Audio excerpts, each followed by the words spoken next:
Charlie McAubrey, Gareth Williams, Carol Beard, and Paul. Is it where? Apologies. I can't see any hands being raised. So we'll continue to item number 2. Are there any declarations of interest, please? No. Once again, I can't see any hands being raised, so we'll proceed to number 3, which is notice of urgent matters. I haven't received any notification of any urgent matters, so that will not apply. So we'll go on to item number 4, which is the minutes of the meeting held on the 16th of March, which we'll deal with in terms of accuracy to begin with. Page 1, page 2, page 3, page 4, page 5, and lastly, page 6. I can't see any hands being raised, so can I have somebody to propose that we accept them as an accurate record, please? Thank you, Mark. Thank you.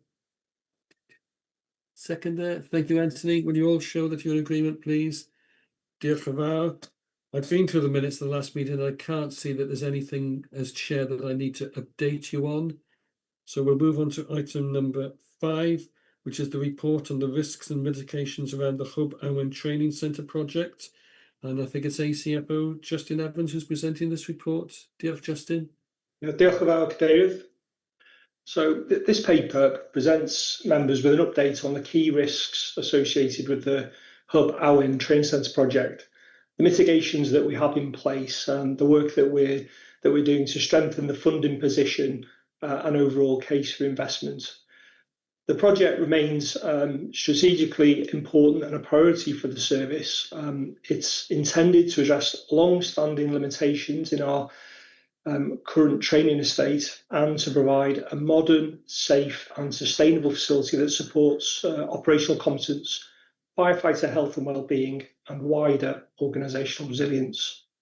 Members will be aware that approval was previously granted to progress the project to REBA Stage 4.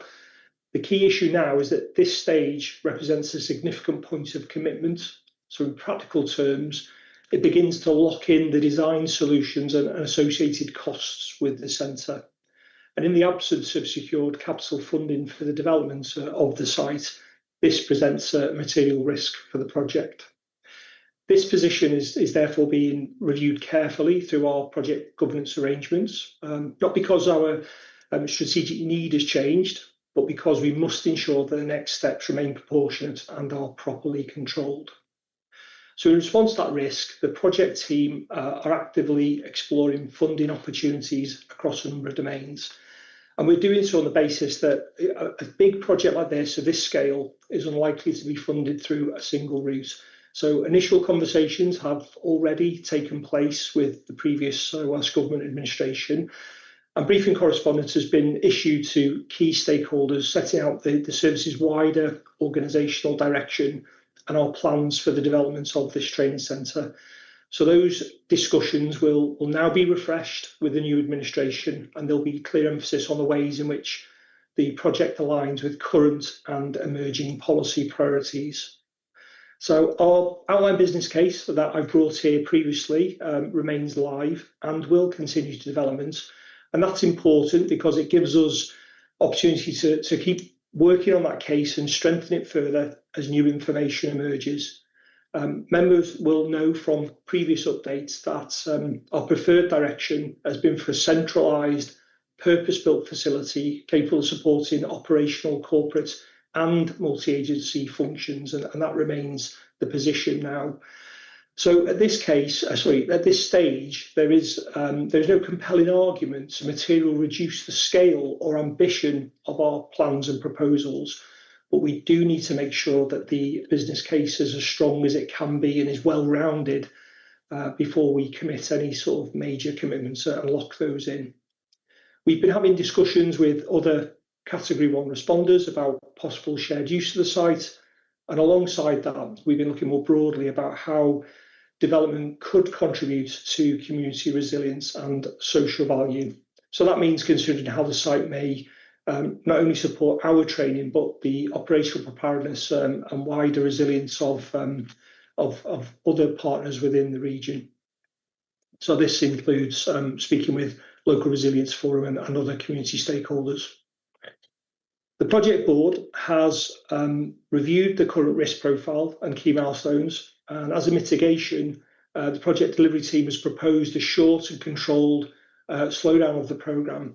And the intention here is not to lose momentum of our project, but to create some more space for us to have further engagement with these stakeholders, have more discussions around funding, and refine that outline business case before the project reaches a more committed stage.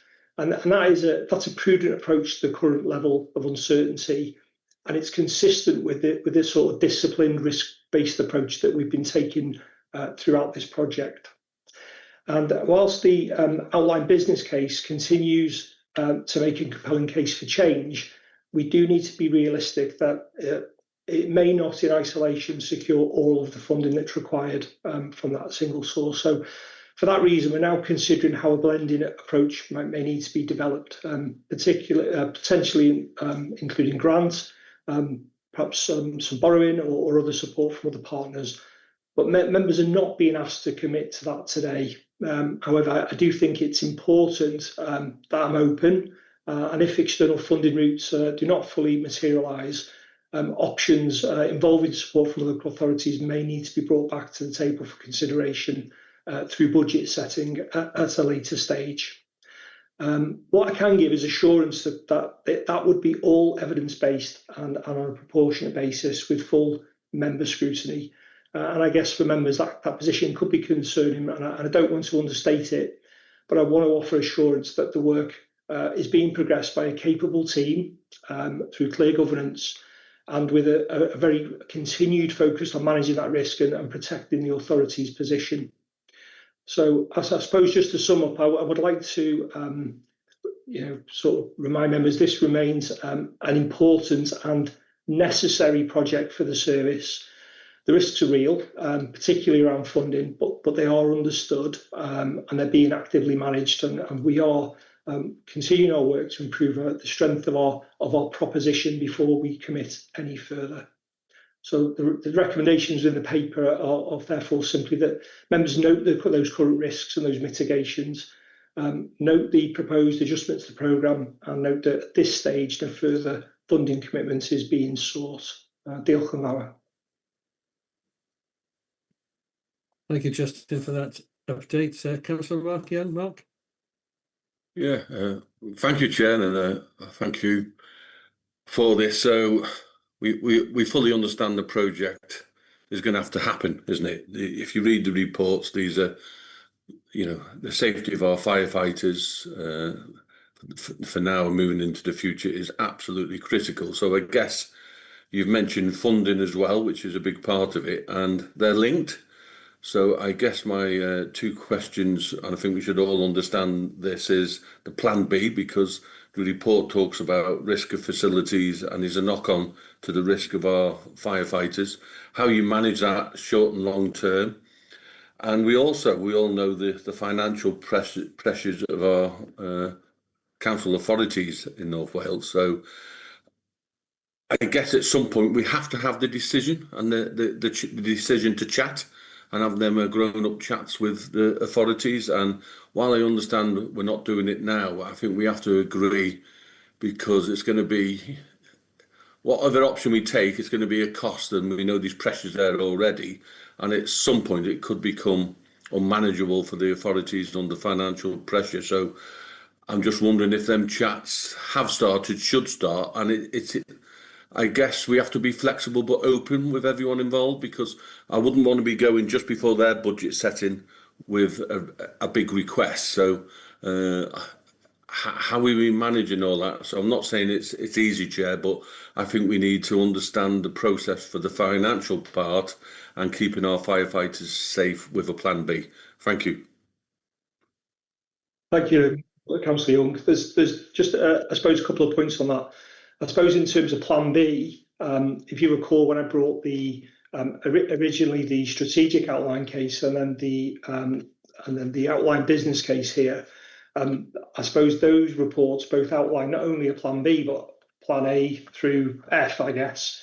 In that we spoke about all the options at that point that were open to the authority and the risks associated with each. And some of those range from health risks to staff, risk to the capabilities of our operational workforce, also in terms of our legal compliance. So there's lots of things that we put out there in terms of those options. I guess bringing back options for members to consider. I mean, when I presented that previously, we had I guess a sweet spot where members agreed, which was a suitable direction forward. In terms of alternatives, I guess anything that we do, if we reconsider that position, it's making sure that whatever we present to members is balances something that is meaningful, something that is built for the future, because we're not talking about a training centre for 2026. We're probably talking about a training centre for 2046. You know, we've got to think about the risks that we're going to be facing in the future. So I appreciate the financial pressures that lots of public bodies face, but it would be making sure that whatever is proposed and the discussions we have through normal budget setting would take into account the needs of a modern fire and rescue service balanced against the needs for it to be affordable. Okay, so just on that, Chair, for May, I think where I'm getting at, so I fully understand you've been updating us. At some point, you are going to have to take action on the keeping everyone safe and the training capacity. At some point, it's going to become critical. And on the finance, there has to be a point where we have to have them discussions with the authorities. So you're absolutely right. It's not about health and safety, also the training of our firefighters. That's been picked up as reports where you need to get better. So at some point, we're going to have to do it. And we can't just have an update. There has to be a committed date at this point, and it's a milestone. So you might not be able to give it today, but is there a commitment to understand and share them milestones? I guess I'm asking, please, Justin. Yeah. I think CFO Helen MacArthur wants to come in. Helen? Thank you. I was just simply going to comment on the funding work stream. It was something certainly subject to discussion this morning in the audit committee, and the agreement was that there would be a separate work stream as part of the budget scrutiny working group this year that looked specifically at the funding for Hub Owen and the implications on our own levy, should it be necessary to either fully fund or part fund the training centre through our levy. And that's looking not only at 27-28, but also over the medium-term resource time frame, and also looking at that affordability. So I would concur wholly that it's really, really important that when it does come back to members for a decision, that actually all of the sensitivity analysis, including potential range of interest rates, are fully considered, such that by the time you make that decision, it's fully informed. Okay, thank you, Chair, and thank you, officers.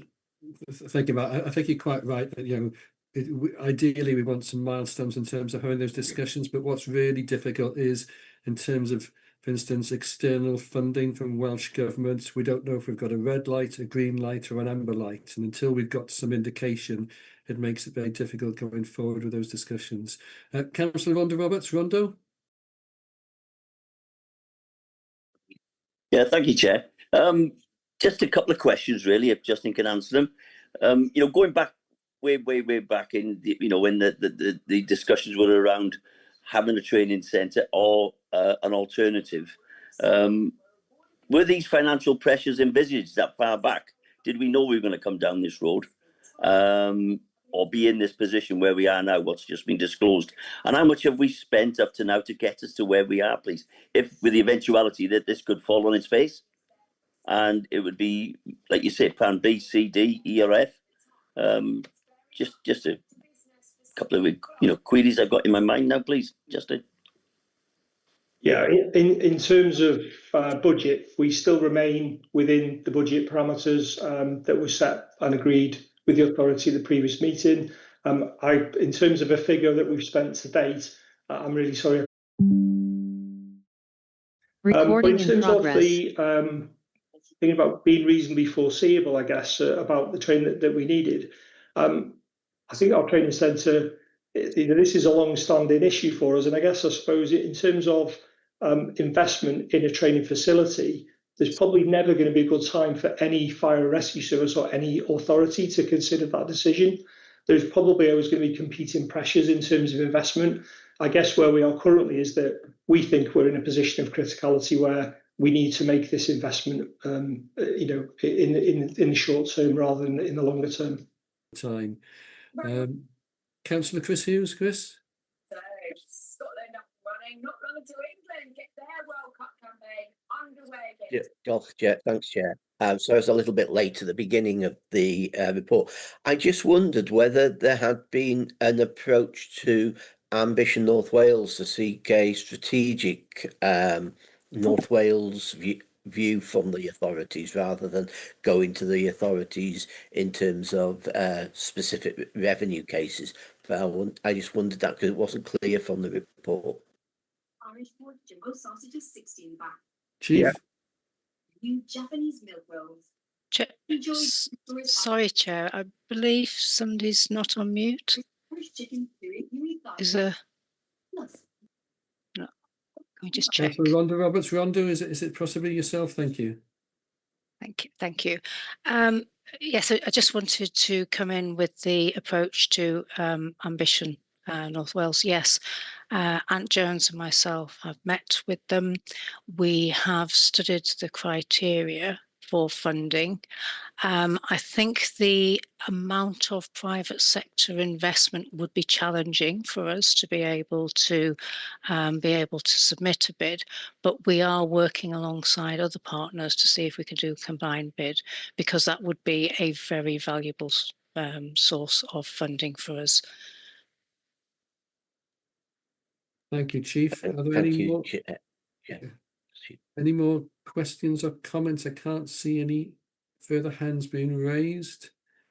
In that case, you've heard the 3 recommendations which are contained within the report, all for noting. Can I have somebody propose that we do that? Thank you, Mark. Can I have a seconder? Thank you, John Evan. Will you all show that you're in agreement? Diolch yn fawr. That's been unanimously agreed. So we move on to item number 6, which is the draft annual governance statement for 2025-26. I think it's ACFO Ant Jones that's presenting this. Ant? Yeah, yes, it is. Thank you.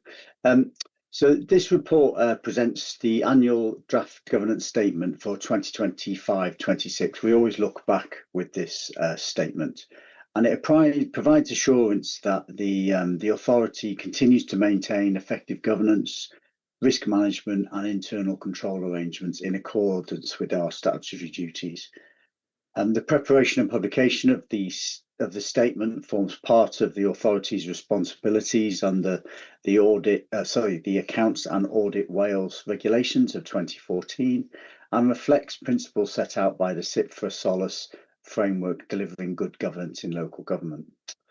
It also supports the authority's wider legislative obligations, including operating in accordance with the relevant law and regulation, safeguarding public funds, securing economy, efficiency and effectiveness in the use of the resources, and also demonstrating alignment with the Welsh legislation and policy expectations, including the Wellbeing of Future Generations Wales Act 2015 and the Fire and Rescue Service National Framework for Wales. The statement confirms that governance arrangements continue to strengthen during 2025-26, including enhanced oversight of risk, performance and programme delivery, and the establishment of a culture board in response to the CREST advisory review. It also identifies focused programme of improvements for 26-27 to ensure continued compliance, assurance and organisational improvement. The annual governance statement was also presented this morning at Audit Committee, and members are asked to note the contents of the annual governance statement for 25-26 and approve its submission to Audit Wales in line with the statutory requirements. Diolch yn fawr iawn. Thank you. Thank you, Ant. Just before I throw it open to members, you mentioned that it was presented to the Audit Committee this morning. Is there any feedback from the Audit Committee in terms of this scrutiny that we should be made aware of? Thank you. we had a debate around the governance structure, which is displayed within the annual governance statement. There was some discussions around the principal officer structure in the service, and that's why the structure highlights that we're currently carrying a vacancy at Deputy Chief Fire Officer and Assistant Chief Officer. There were some questions around our project management function and how we intend to enhance that with a dedicated project manager officer role.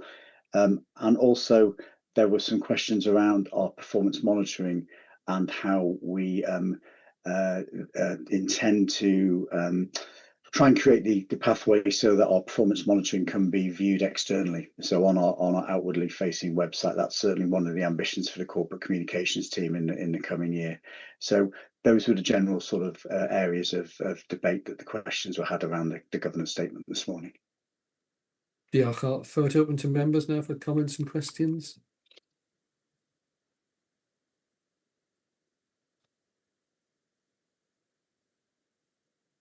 Councillor Mark Young, Mark.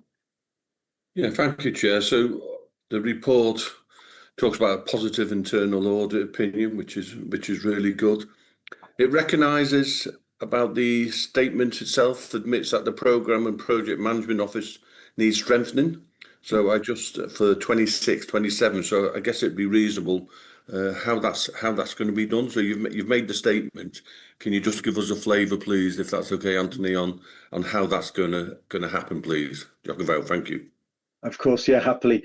So we about 12 months or so ago, we introduced a project support officer role into the organisation, and Lucy's been with us, I'd say, about 12 months, and that was the infancy of us sort of recognising the need to. We have so many significant projects and programmes that are coming over the horizon. Some of those, like Justin's described, in relation to our training centre. Some of them are national projects, such as the Emergency Services Network changeover, which is being imposed on us. That change in how we communicate as emergency services, but also a recognition that there is an awful lot of programme and project work within the organisation, and we needed to strengthen our approach. So we introduced that project support officer role. Lucy's first task was to sort of root and branch review of what we're doing and how we're doing it. We've got some really good examples of where the need has arisen, and we've implemented dedicated project managers. So Louise is currently the project manager for the training centre project, and she also has an apprentice, Mike, working with her now. And we have just embarked on a fixed term contract for a project manager to support us in the changeover in our record management system. So what we're recognising that actually that we have some very talented people in the organisation, but there are times when you need dedicated project and programme management expertise to make sure that these things are delivered within budget, on track, within scope. So for a couple of months now, Mike Plant and the team have been working on developing a job description for a dedicated programme management officer. And that role is currently in job evaluation, and the division for that role would be to take over overarching, if you like, control of this area of the business and drive us forward to deliver that continued improvement forward. Okay, so just very quickly, so it's great that you've had a substantial assurance, so well done everyone. You know your risk and you've got a plan to get better, so Jochen, thank you. Thank you, Councillor, thank you. Thank you, Mark. I noticed that under the improvement actions, one of them listed is prepare for potential future changes to FRA governance arrangements. And I understand that there has been some slippage with that timetable. So I don't know if the Chief is able to comment where we're at with that. Diolch. The timetable, not with in respect of North Wales Fire and Rescue Service, but you're quite right, Chair. South Wales Fire and Rescue Service were due to implement the new arrangements June, July this year. I am understood that they're not in a place to do that just yet. We did hope that they could go first so that we could learn from their implementation of the new governance arrangements, so that in 12 months' time, when Mid and West Wales Fire Service and ourselves move to this new arrangements, then we will have learnt from South Wales. I suppose, I am agnostic when it comes to working with appropriate governance and scrutiny arrangements. However, with the new Welsh Government, the new administration in place, if members wanted to, we could write to them to ask if they still intended to go ahead implementing these arrangements and if their timescales were still the same. But that's very much up to you members whether you wish to do that. Thank you, Chief. My own view, my own personal view is that it is problematic if we don't know if things are going to fall into place by May next year, and it would be good to know if if we are going to have those arrangements implemented next year or not. So perhaps we do need to ask for clarification in terms of the timetable. Would members be happy to agree that we do write along the lines that the Chief suggests, expressing those concerns and asking that question? If I put it, Councillor Mark Young, are you happy to propose that? I'll second it if you propose, Chair. I wasn't going to propose it as the Chair, but I will propose it. You've seconded it. Okay. Will all members show that you agree? Diolch yn fawr. Thank you. Councillor Anthony Wren. Anthony, do you want to come in with the question? Your hand was raised. Yes, sorry, it's not a question or a comment on the material or content of the report. I've just found a silly little typo. I don't know if you wanted to know about that. Page 24 of the report, or 38 of the report's pack, in the section marked conclusion, second paragraph down, 5th line in, last word the with an extra I on the end of it. Thank you. Perfect. Thank you very much. We'll pick that up. Only one I could spot. The copy that goes to Audit Wales will make that correction. Thank you so much. Well done, Anthony. Are there any more questions or comments, please?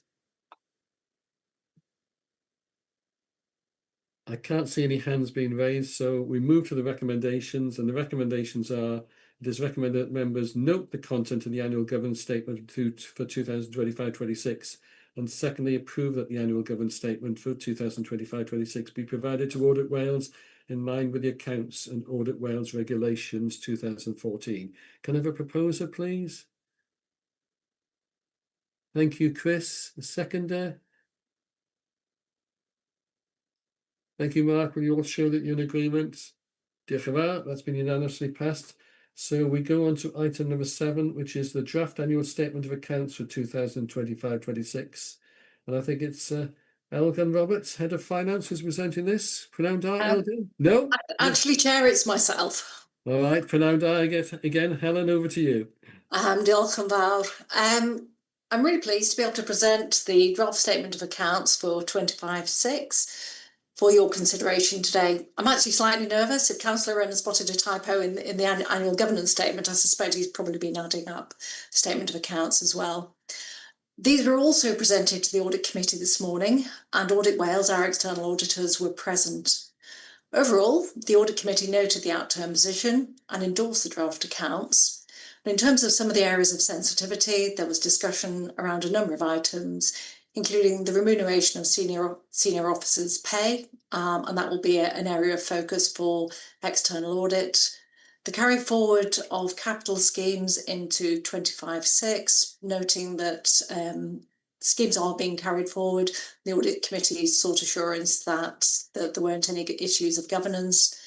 And also they received assurance on the pension scheme liability. So if you look at the balance sheet, there's a very large liability relating to the firefighters' pension scheme. That's there out of necessity because it is an unfunded scheme. It does move in terms of size each year based on the actuarial valuation. So by way of context, these are the authority's unaudited accounts and have been prepared in line with the CITFA code and our statutory requirements. They were produced and certified at the end of May, which is ahead of the revised Welsh Government timetable, which is the end of June. This early closure enables the team to focus on the budget setting for 2027-28, and also the external audit by Audit Wales is now in progress. Following the conclusion of the audit, the final accounts will come back to yourselves as members for approval later in the year. I'd like to start by acknowledging the hard work of the finance team in producing the accounts within such timescales. It's a time of year that accountants love and hate in equal measures. It's really nice to close a financial year and prepare the accounts, but the amount of work that has to go into them can't be underestimated. And in our case, I'd like to acknowledge the work of Elgan Roberts, our Head of Finance, and also Katie Owen, who's our Deputy Head of Finance. And both of them have been instrumental in achieving these deadlines. You'll notice in the pack today that the accounts actually run to 86 pages, and that's absolutely necessary to ensure that we comply with the CIPFA code. I would, however, point you to page 1 to 18, because that contains a narrative report setting out the key financial performance and position in what is a much more user-friendly format. You'll see within the narrative report there is a clear link between the financial aspects of our organisation and the activity. And in particular, I would encourage members to look at the table on page 5 of the accounts. In overall terms, I'm pleased to confirm that the authority has maintained a stable and well-managed financial position during the year, despite a range of pressures.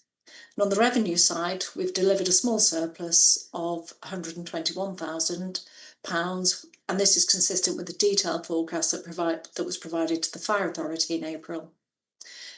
Whilst this is a relatively modest surplus, it's important that in the current financial climate, it reflects strong budgetary control, careful vacancy management, and disciplined financial oversight across the organisation throughout the year. As a consequence of this, the usable reserves have increased to 11.8 million at the year end. And importantly, the earmarked reserves are not excess funds, and they are held to support known commitments such as asset replacement, insurance liabilities, and service investment. One notable one being the replacement of the emergency service network, which is not only across our sector, but also across the emergency sector as a whole. Over the medium term, we plan to use these reserves, and that's consistent with the medium term resource strategy approved by the authority in April. On the capital side, total investment during the year was just over £5 million, and this has supported our key priorities. That's including the replacement of ageing fire appliances, infrastructure projects such as ICT replacement, equipment, and essential building works. Expenditure has also taken place through grant funding to support our commitment to reduce our carbon consumption. And of course, we've got the continued development of the Hub Owen Training Centre. Following the year end, 3.9 million of approved schemes are going to be carried into 26/7, reflecting the timing rather than any loss of delivery. Looking more widely at the financial position, the balance sheet does remain robust with appropriate levels of assets, liquidity and borrowing, and continued compliance with the Treasury Management Strategy. The full year strategy was reported to the Audit Committee today, and that noted that our borrowing exists within prescribed limits and that we're carefully managing our cash investments. I'd like to give assurance to members that the accounts have been prepared in accordance with all of the relevant accounting standards and regulations. Our governance arrangements supporting the accounts have also been reviewed, and you'll notice in the pack today that there's a response to Audit Wales in terms of their inquiries, and that confirms a strong control environment, a low risk of fraud, and no material governance concerns that we've identified.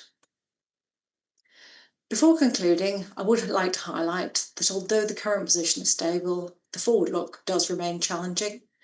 Pressures linked to pay, pensions, general inflation and capital funding continue, and we do expect reserves to be used in a planned and prudent way. These will all be key considerations as we move into the budget setting process for 27-28. In closing, I'd like to reiterate my thanks once again to the finance teams and also colleagues across the service for their work in delivering the accounts to the deadline and to the standard that you've seen in the pack today. Today, we're being asked to note the draft outturn, endorse the movement in reserves and support the governance response that we've provided to Audit Wales. Thank you, Chair, and I'm happy to take any queries. Thank you, Helen, for that comprehensive overview. Over to members for comments and questions, please. Councillor Mark Young, Mark. Thank you, Chair.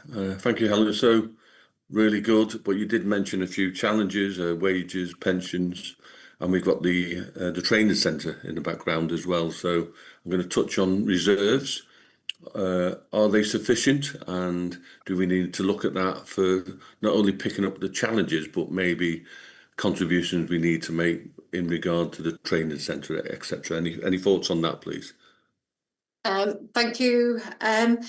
Yes, the reserves are detailed within note 23 to the accounts, and you'll see that over recent years we've endeavoured to build up those reserves. There's two types of reserve, one of which is the earmarked reserve, and that's where we know that expenditure is likely to be incurred in the future, and that's a very prudent thing to do. So all of the reserves there are for known commitments, whether it be investment in ICT infrastructure, replacement of fire appliances, but also the emergency service network. More generally, we've got a general fund, and that general fund is used where expenditure in any given year is higher than we anticipate. That could be a number of things. It could be spate conditions where activity spikes for whatever reason.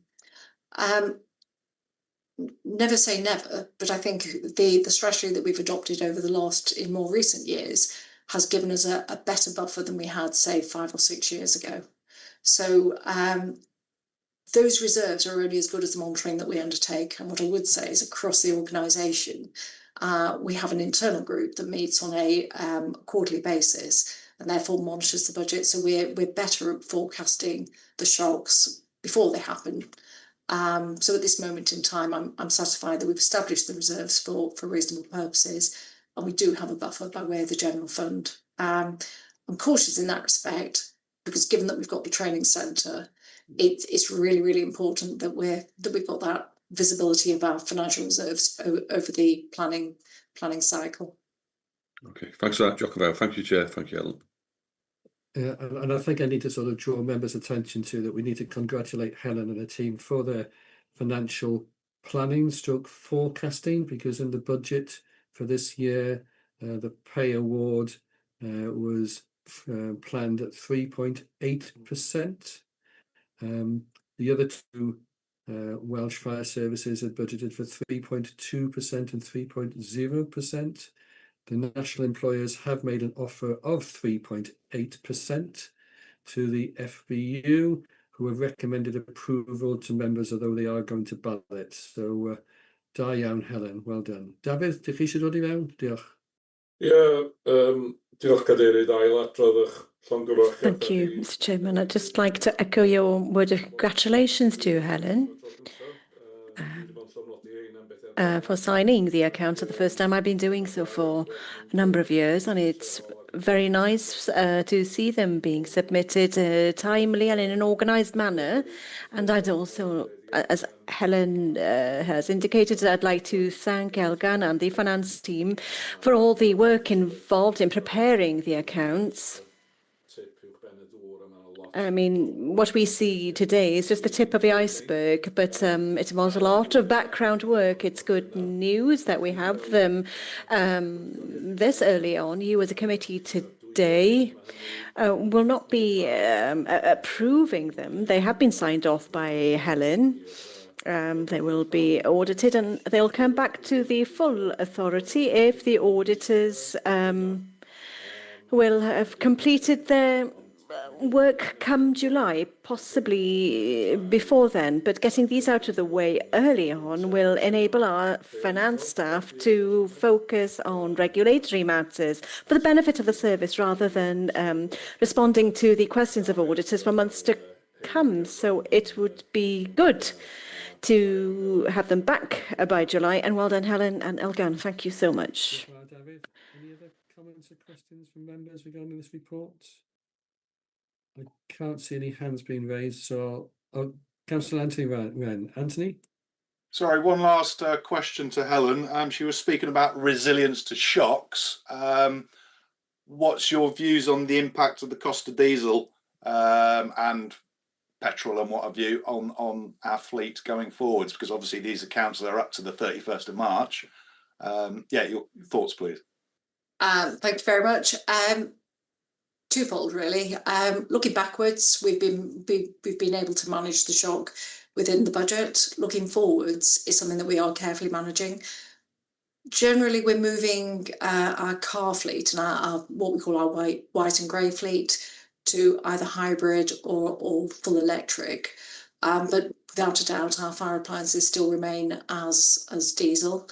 The budget as set is going to have significant pressure, but it's one of those areas on, if you look at the earmarked reserve, there is a reserve for inflation pressures. So it's something, if we have to, that we can manage. But more importantly, it's being managed throughout the year as opposed to finding it after the year end that you've got a financial difficulty.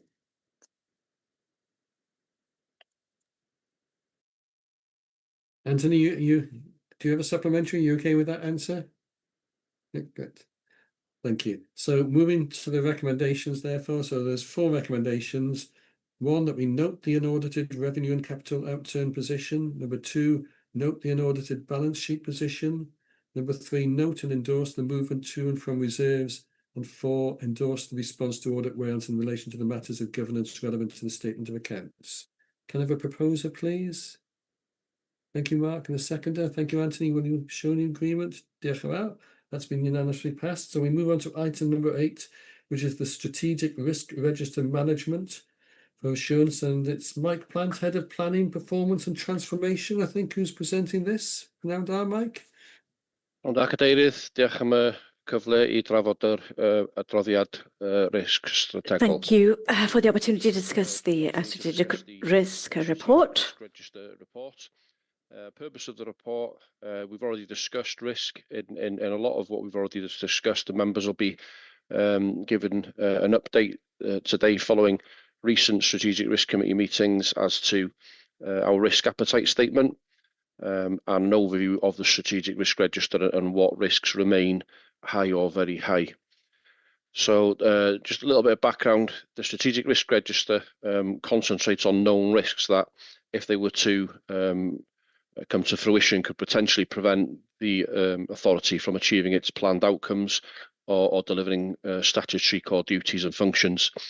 The registered entries are assigned a risk score that's looked at by the group and are regularly re-evaluated by heads of department and officers to ensure that they reflect the current state and the predicted effect of any control measures that we put in on mitigations.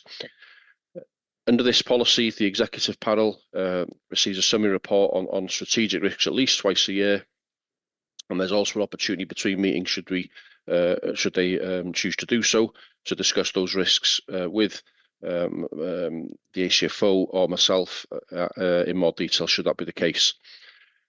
The heads of department who attend the Strategic Risk Committee are responsible for identifying and manage the risks they own, and the Strategic Risk Committee has been added to the governance assurance structure, part of which we talked about previously, annual governance statement, etc., to make sure that that's covered correctly and in line with the best practice, which is the management of risk principles and concepts, or colloquially known as the Orange Book, which authorities use to ensure that risk is managed appropriately. Members will know and have been involved in some training that has been brought in following previous audits over the last 12 months. I'm delighted to say that thanks to the hard work of a range of individuals, this training has been delivered across all levels, from level 1 up to level 4 for the Fire Authority, and the service leadership team recently completed the level 3 for the second time, to further embed awareness of that.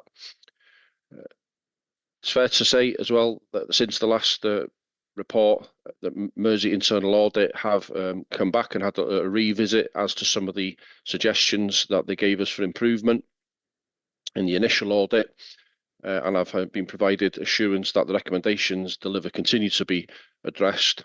There's a meeting with Angharad from MIAA imminently in the next week to also look at how we can try and simplify the Strategic Risk Register and build in some automated prompts for review. That were one of the recommendations that she gave. So we look forward to that. So just before we go into the main review of the risk appetite, just a reminder to reminders to members, sorry, about level 4 training. When we talk about risk, defined as a combination of the likelihood and consequences of hazardous events.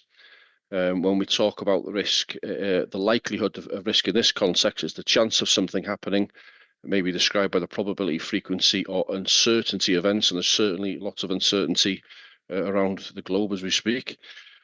And the consequence is the outcome of an event, specifically the severity or extent of harm caused by an event. So I know it's basic language, but to put it into context, this is how we look at and create our stances on the strategic risk that we face. So when it comes to financial risks, our response operation risks, people risks, our information and information governance risks, and also our assets and estates, the Strategic Risk Committee continue on behalf of the authority to adopt a cautious stance, which again, going by the Orange Book, is well defined in how it addresses that, and the level of risk that we're willing to take. When it comes to the technology and cyber stroke legal risk, the authority continues to adopt a minimal risk, in that we will a lot more control measures and time and resources put in to protecting us from cyber attacks, etc., for obvious reasons. And last but not least, when we look at our reputational risks, and we've done that through a lot of the emergency cover review, CREST work, and collective agreement work, we've adopted an open stance, realising that there may at times be pressures on this due to not being able to keep everyone happy every minute of the day, but that we can accept some of that while mitigation is in place. Whereas we will accept very, very low risk when it comes to cybersecurity for obvious reasons. So coming towards the end of that section, the strategic risk register as is, members are always made aware of risks that are deemed to still be high or very high, and what our appetite is towards that. We've already discussed, so I won't repeat the information that was delivered by ACFO Justin Evans in relation to the training centre, so I won't repeat that.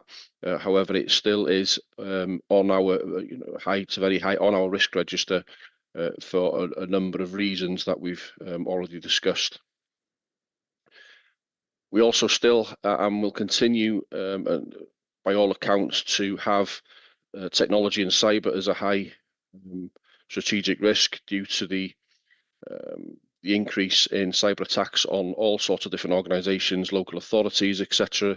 Even within North Wales recently, there's been occasions of this, so we need to make sure that we invest in the cyber security to protect the organisation from that. We've discussed financial risks earlier in the report to do from ACFO Helen McGath, so I'm not going to repeat all that, but there are mitigations in there with respect of the pension pressures and cash flow, etc., that are managed through that finance committee. Response and operations, we continue to have the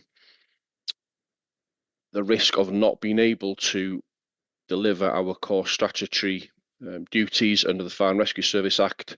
Were we to have additional challenges in recruitment, etc. And traditionally, as the members are aware, this is very often in some of the quieter, more rural areas where it's challenging to keep retention of staff.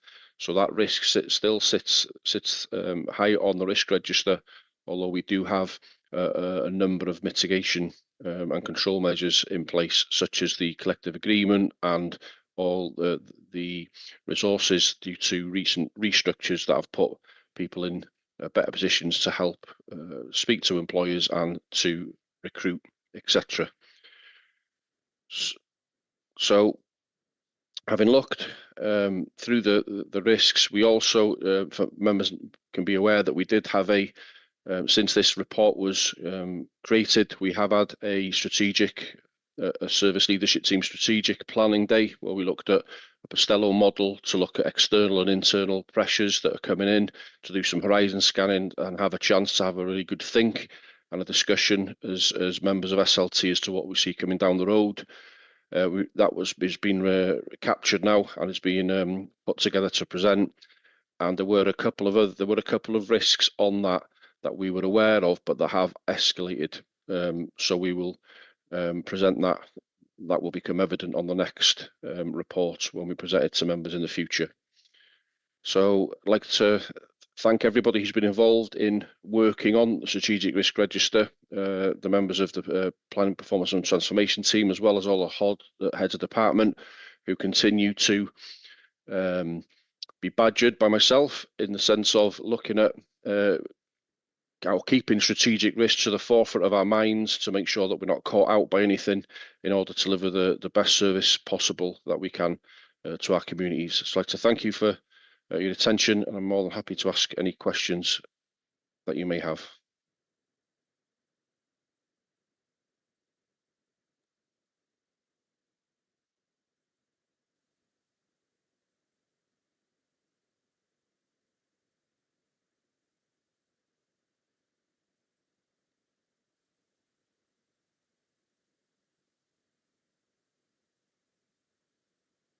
Chair, I wonder if I could just come in while anybody formulates their questions. Risk management is an area that we've invested a lot of time and energy in. And it's one of the two key questions at the end of every committee that we hold internally. Have we identified any risks? Is it enough to be put onto the strategic risk register? And at the same time, we also look at the cultural implications. So I think this shows just how important we take risk management within the service. Thank you. Okay, is the chair there?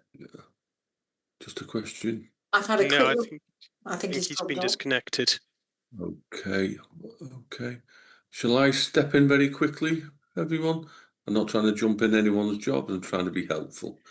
Please. Okay. Well, I'll start off with a question and then I'll take any others. So obviously, the question around cybersecurity has been mentioned. You mentioned some local authorities who've been challenged by this recently. You're very honest about it. It is a concern. I understand we can't go into deep discussion, but the report, I won't go outside the reports. I think I'm touching on is in the report. It talks about recommendations, etc. I do think members need comfort to know what's happening in more detail, but I fully accept that we can't do that in the public forum. Any suggestions of any officers how we deal with that so members can take comfort? Helen, please, Jockenbauer, thank you. Thank you. I think it's fair to say it is our highest risk. It is evolving and it is dynamic. When it hits, it can be devastating. It's on the forefront not only of the risk management agenda, it's on the forefront of the work undertaken by our ICT team. If it would be helpful to members, perhaps we could take a slot ahead of the October Fire Authority, provide an update, and that will cover everything from the networks that we have in place, the work that we do with our staff to make them risk aware, and also what arrangements we've got in place for dealing with cyber attacks should it happen. Okay, members, I think that would be a good idea. Can I just see an indication if you support that approach? Please just raise your hand if you think that's a good idea. I think everyone, yeah. Okay, is that okay then, Helen? If I'll just touch base with you on this just to make sure these are the key questions are covered. But I think that'd be a really good idea. And Jockenbauer, thank you for that. I know you're busy, but I do think it's important that we understand and support and challenge where required. So that'd be great. Thank you. Okay. Any other questions, please, on this item? Okay. Mark, apologies. Okay, don't no, know. that's fine. I'll hand over swiftly and thankfully. Yeah, I don't know why, but for some unknown reason, I lost That's connection. So I don't know if it was mentioned, but you and I did meet 2 weeks ago with Mike to review the strategic risk register, which is part of our role and responsibilities as chair and deputy chair. So we have scrutinised it together. If there's no other questions or comments, we can move to the recommendation. Chair, we just agreed to have that update on the cyber element as me and you discussed with them in our pre-meeting. So that was endorsed. Thank you, Chair. Excellent. Thank you for stepping in. So the recommendation is that we note the strategic risk register and review and approve the risk appetite in paragraphs 13 to 20, which has been done. Can I have somebody propose, please? Thank you, Mark. Second, Chris, not showing agreement. Excellent. So we move on to the last report for today's meeting, which is the annual EDI Performance Assessment Report for 2025-26. Chief, I know it's your name that's down. I don't know if you're presenting this report. Thank you. Yeah. Yes, I'm happy to present the report, Chair.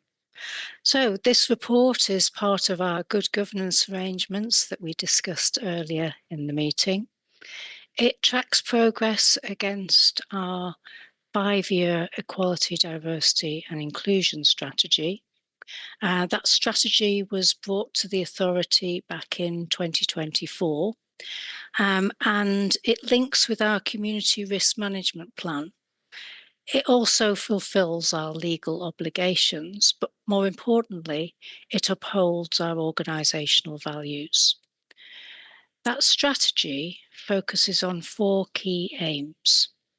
And I think that really shows why it's important to us, because it's about cultural development, it's about embedding inclusivity within the organisation. It's about attracting, recruiting and retaining talented people, wherever they are, whatever their characteristics. It's important that we are a trusted member of communities and that communities believe that they can ask us for services. And sadly, in this day and age, there are some minorities that feel that some services from some sections, and I would hope it wouldn't be the fire and rescue service, are they're reluctant to come forward for those services.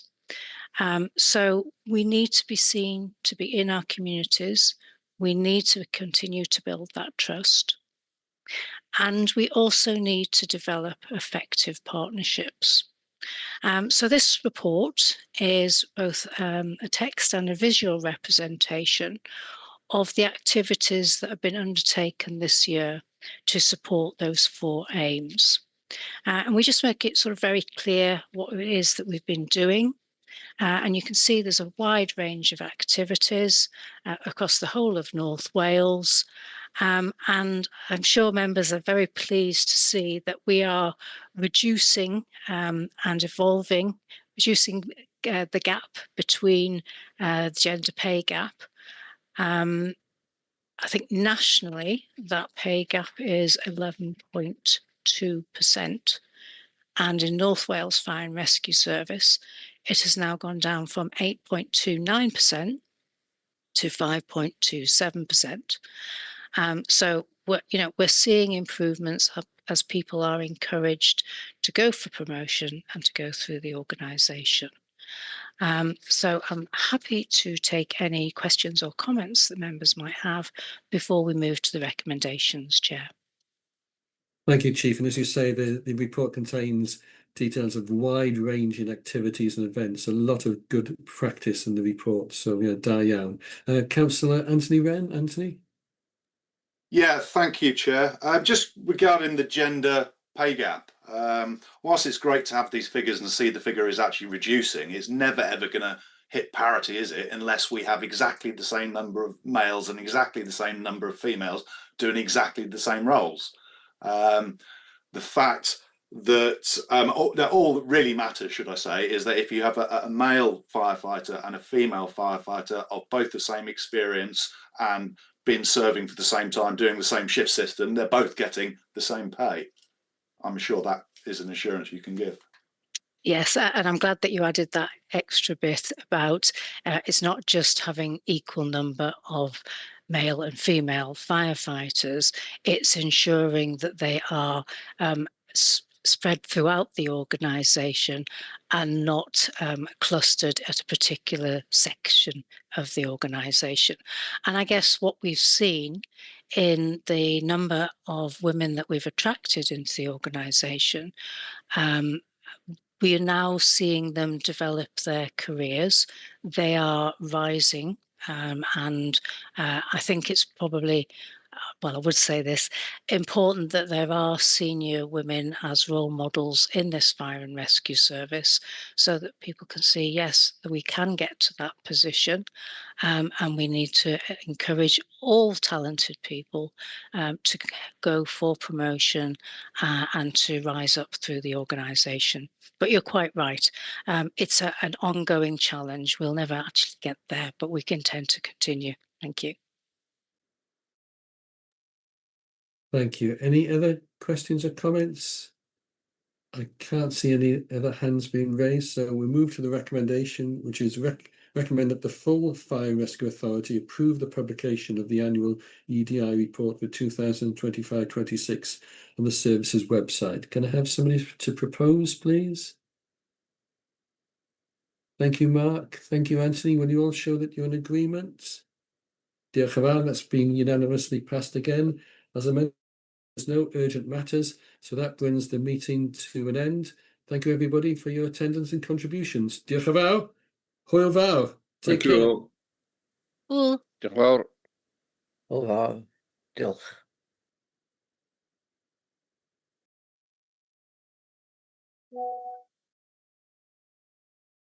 Recording stopped.